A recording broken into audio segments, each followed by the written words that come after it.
So hey, according to ABC.com, only 15% of people surveyed continue to do a diet for at least 1 year. Now I don't know about you, but I've never met anybody that says, hey, I'd really like to lose a couple of pounds for bikini season, but man, after that I'd love to put the weight back on. But this happens all the time. Dr. Cordain came up with a brilliant model for nutrition called the paleo diet. Paleo diet in a nutshell just basically means eating the things we were designed to eat. Fruits and vegetables, nuts and seeds, some fruit, little starch, no sugar. Sugar's public enemy number one. Rob Wolf took this a little further, came out with a paleo solution. He basically says eat real foods, eat the foods we were intended to eat, what we really need, okay? When we eat these real foods, we're gonna look better, we're gonna feel better, and we're just gonna feel amazing. And it's true, once you start eating like this, you're never gonna feel better than you felt when you do this, okay? Now, hey, no doubt Dr. Cordain and Rob Wolf have helped millions of people see amazing results with their nutrition, but they're not the only ones advocating this diet. A lot of people don't call it the paleo diet. The author of the best-selling book, The 4-Hour Body, he just calls it the slow carb diet. South Beach diet kind of goes off this. The Atkins diet almost got it. They just missed out that you do need some carbs, just not those high glycemic index carbs.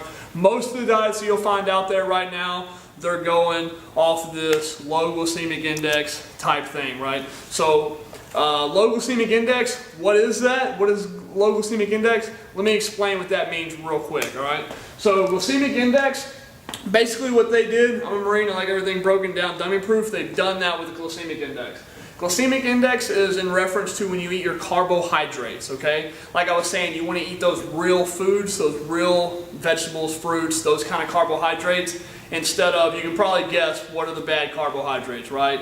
Obviously all the snack cakes, the Little Debbie's, all those things are obviously bad. But bread, white bread, most people know that, pasta, potatoes, but even wheat bread is pretty high on that glycemic index. What they did with the glycemic index is they took every carbohydrate that's out there and assigned a number to it. So you got 0 all the way on the left, and you got 100 all the way here on the right. Now the glycemic index just means how quickly your body breaks these carbohydrates down into sugar. And remember what I said, sugar is public enemy number one. So if we eat some bread or pasta that's really high over here on the glycemic index, and our body just breaks that down and releases a high amount of sugar really quickly, then eating the bread was almost just like eating a cupcake or something else, right? So we want to stay away from those high glycemic index carbohydrates. Try to stick to things that are 55 and below on the glycemic index. And it shouldn't be a surprise to anybody. What do you think the things that are 55 and below on the glycemic index are? It's all the things you already know. This nutrition guide is very intuitive. You know what it is. It's all the vegetables, all the fruits, all the stuff like that. If you're picky, don't turn this video off. We're going to get to that. We're going to show you how to get around that in a second. All right, but first, what happens when we eat those high glycemic index carbohydrates is that our body releases insulin from our pancreas. All right, insulin is a hormone that our pancreas releases whenever our body takes in these glucose. All right, insulin's job is to meet up with the glucose, take it into our bloodstream, and help it flow so the blood doesn't coagulate in our system. All right, insulin spikes cause us to store fat, so we want to stay away from those insulin spikes. Another thing that happens when we eat when we eat these high glycemic index foods is we get this right here, this effect. And this could be somebody eating what they think is pretty healthy. You can eat oatmeal for breakfast, Subway for lunch, and Subway for dinner. Most people think Subway is a healthier thing, getting a lot of bread. But this is what happens when you eat those high glycemic index foods and you only eat 3 times a day. So we wake up at 6 o'clock in the morning, we have our bowl of oatmeal, really high on the glycemic index. First thing, our pancreas releases a lot of insulin. We get that insulin spike, comes straight up, and then straight back down because it released it very quickly, right? So we weren't able to have that nice slow release of insulin. It went up, and once you cross this threshold up here, that's where our body stores fat, right? So then it comes down, we're hungry again already, we don't understand, our blood sugar's out of whack. So at noon, we go to Subway, we get all that bread, we eat that high glycemic index food again, we get another insulin spike at noon. Again, we're storing fat. We think we're doing the right thing, but we're storing fat for the second time already today. We get that crash, about right here is where 5-hour energy would tell you you're getting that 2:30 feeling, right? Starting to come off that crash, feeling sluggish. So we go all the way to dinner time, we eat another meal that we think is pretty healthy, we eat a lot more bread, and you get that insulin spike yet again. So you can tell in this day when we thought we were doing pretty good, we've already really went into that fat storing zone 3 times throughout this day. And when we weren't in the fat storing zone, we were down here at the bottom with no energy. All right, so now let's take a look at what happens when we eat low glycemic index foods, but we eat 5 times a day. All right, so this is what's going to happen when we do that. So you eat, say, and it doesn't matter when you wake up, whenever you eat, whenever you wake up, try to eat within 30 minutes of waking up. Breakfast is by far the most important one, okay? So say I wake up at 6, you want to try to eat every 3 hours after that. So I wake up at 6, have my first meal, 3 hours later, eat at 9, eat at noon, eat at 3 o'clock in the afternoon, and then 6 again. But this time, I'm always going to be eating that well-balanced meal, trying to get proteins, carbohydrates, and fats in every meal. But when I get my carbohydrates in this meal, I'm going to make sure that those low glycemic index meals, right? So 55 and below on that low glycemic index. So what happens is since my body breaks those carbohydrates down slowly, my body's going to release sustained, slow amount of insulin. So right, I don't have an insulin spike, it just comes up to about right here. But now my body's taking a long time to break that down. So it looks more like this. It does break it down, and it comes down about right there, right? Does that make sense? So I eat again at 9 o'clock, comes back up. Same thing happens. Because again, it's taking a long time for my body to break this down, right? Comes up at noon, again, takes a long time. You get the picture, happens again at 3 and at 6. So now, instead of playing this insulin game throughout the whole day, now I've had one level, steady release of insulin throughout the entire day. All right, eating 5 times a day also does 2 more things for us. Number 1, it keeps us from overeating because you're not hungry. If you eat every 3 hours, you never get hungry, so you never really overeat. And then 2, if I wait until I get hungry, I'm going to eat whatever's there. I don't care. If I'm starving and I pass a Taco Bell, I'm going to whip in and eat Taco Bell. So if I stick to this model, if I eat every 3 hours, I'm going to eat the things that I prepared. I'm going to eat the things that are good for me because I never got hungry, and I'm not going to slip off the bandwagon. All right? So every time we eat, it needs to be well-balanced meals to ensure that we're getting all 3 of our macronutrients. All right? So our macronutrients, we got protein, carbohydrates, and fats. If a lot of this is kind of flying over your head right now, don't worry about it. This is just the intro nutrition video. You're going to get a lot more than this. The next nutrition video you get, we're actually going to go to the grocery store. We're going to take you to some fast food restaurants, and we're going to start putting this into a practical application, and we're going to show you how to use this at home. These are just rough ideas you need to start getting in your head, so when we start trying to get our meals as close to that perfect meal as possible, you have an idea of what that perfect meal is. Because we can't get close to that perfect meal unless we have an idea of what we're trying to go for, okay? So just hang with me as I go through all the science. You don't really need to know all the science, just like you don't need to understand how radiation works to use a microwave. You just need to know to throw it in there, punch the buttons, and hit start, right? All right, so up here, you're basically going for about 30% protein and 30% fat and 40% carbohydrates every time you eat. Now, like I said, I'm going to go into a lot more depth on what proteins we should be eating, what carbohydrates we should be eating, and what fats. We're going to get into that later, though, okay? All right, this diet is instinctive, logical, proven, and very effective. I've been teaching this diet for a long time now. The Marine Corps gave me the opportunity to serve as a Marine Corps physical training instructor for the NROTC program at Texas A&M University. Serving at this position, I've helped a lot of people get ready to go to hard schools the Marine Corps throws at you, like OCS and TBS. I also teach this model to my boot campers at my gym here in College Station. I've personally seen this diet help over 1,000 people see amazing results. But despite all of its victories, I continue to run into 2 very distinct problems. All right, number 1, picky eaters. What if I can't or don't want to eat vegetables? What about when people are placed in situations where the diet is not an option? For example, when we go to overseas or you go to OCS or one of these training environments that us in the military go to, you're given a certain amount of food. Or what about when I have to go out to eat because the kids are screaming and I got to whip in somewhere and grab something to eat, right? Or what about when I got to cook for the kids? It's just not always practical. And then number 2, like any diet, it's hard to maintain for any significant amount of time. When people fall off the wagon on this diet, they fall hard and they fall fast. I've tried my hardest to go straight paleo for a long time, and the longest I've ever been able to maintain is about 3 months. If you try to just go straight paleo it's not going to work out for you. Everybody you know that's tried to do it straight through has fallen off at one point or another. And I'm not interested in quick, instant gratification. I'm interested in sustained gratification. That's why our model, the practical paleo solution, is going to work for you. All right, so if you fall in one of these two categories, you should just give up. You're doomed to a life of misery and pain. No, I'm just kidding. Obviously, that wouldn't work. That's why our 5-step practical paleo solution is here for you. You're going to notice that these steps are more psychological than procedural, and this is only to make that long-lasting step. I'm not going to tell you eat this, don't eat this. I'm going to show you how and why you should eat what you should eat. But these steps are all about your psyche, all about the way you think about eating your meals and how you can go about maintaining it for a long time. All right, I want you to maintain this diet for a long period of time. That's why we came up with our 5-step practical paleo solution. All right, let's dive into the steps.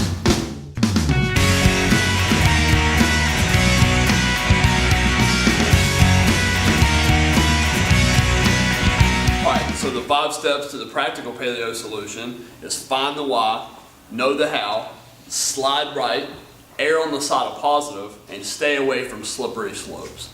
Now let's break these 5 down. Find the why. Probably the most important reason we need to find here in this whole process. It applies to your diet, it applies to exercise, it applies to everything. You need to find the why. You're also going to be getting, with this video at the bottom, you're going to be getting a little activity, and these 5 are going to be broken down, and this is the most important one you need to do. Find the why. You need to write in there exactly why you're wanting to do this diet and lose weight in the first place. Finding the why is important because if you don't know why you're trying to do anything, you can't stick with it. As soon as it starts to get tough, as soon as you are eating a salad with some chicken in it and you look over and other people are having pizza or something like that, you're going to fall right off the diet and not be able to maintain it. You have to know exactly why you're doing this. It's the same thing with saving money. Nobody likes to save money and not go out and spend, but if they know that they're working towards a goal, if they're trying to have a happy retirement and retire with lots of money or whatever, then it's a lot easier for them to save that money because they know why they're doing it. It's the same thing with our nutrition. You have to absolutely know why you're doing it. And you might say, well, I just want to lose some weight. And that's okay, but I need you to dig deeper than that. If that's the case, if you really just want to lose some weight, why do you want to lose weight? You need to find that number one, deep down emotional motivator, the thing that's going to keep you honest. You need to dig deep on this activity, and really find that number one emotional motivator. If that's true, if you want to just lose weight, why do you want to lose weight? Do you want to lose weight so you'll look better, so you can get more dates, so you'll feel more confident, or just because so you can have more energy, play with the kids? Why do you want to lose weight? You need to find that deep down number one emotional motivator and write it down under find the why. And keep that in your head so whenever you're eating this diet, or every time you try to lose weight by what you're eating, you think about this and you know why you're doing what you're doing, because it's an ends to a means. It's a means to an ends, right? All right, know the how. That's really what the entire first part of this video is about when I was telling you about insulin spikes and all that other stuff. That's knowing the how. You have to find the why first, and then you have to know how the diet works. We're not just going to give you some pamphlet that shows you eat this, not this. It's impossible to stick to anything like that because, one, you're limited to only the foods that are on your little pamphlet. You don't understand why you're eating what you're eating. That's why we took the time a minute ago to show you the glycemic index, the insulin spikes, and all those things, so you'll be able to start making these decisions on your own. I want to show you everything I know so you can go anywhere. You can go to grandma's house for Thanksgiving. You can go anywhere. You can go to a restaurant. You can go to McDonald's. You can go out to eat. You can eat at the house, and you'll always be able to make the best possible decision you can. But you have to know the how. You have to know how the paleo diet works in the first place. You have to know what the perfect meal is so you can try to get close to it every time. And that's what brings us to step number 3. Step number 3 is just slide right. Remember our fitness spectrum that we went over in the other video? On slide right, you got the spectrum, okay? So over here, you got just eating like crap. This would be just eating bowls of ice cream and sugar and bad stuff, right? So that's just eating all kinds of bad stuff. Over here, you've got what would be the perfect paleo meal, right? So you've got over here, you've got awesomeness. What you want to go for is just sliding right every time you eat, okay? So you don't have to get right here every time. Everybody thinks that when they do a diet, it's all or nothing kind of deal. I either have to eat perfect, or if not, I just eat whatever I want, right? Let me give you an example. Like if you have to go to McDonald's for lunch, most people pull up to the McDonald's menu. Hey, there's nothing on this menu that fits my pamphlet or fits my diet. There's nothing on here that's even paleo, so I might as well just order the number 2, get the Big Mac with the fries and a soda, right? So you end up way over here, okay? And I was right. There's no way to get right here when you go to McDonald's. There's just not. But you could go for the grilled chicken sandwich and get the apples instead of fries and swap out the soda for a water.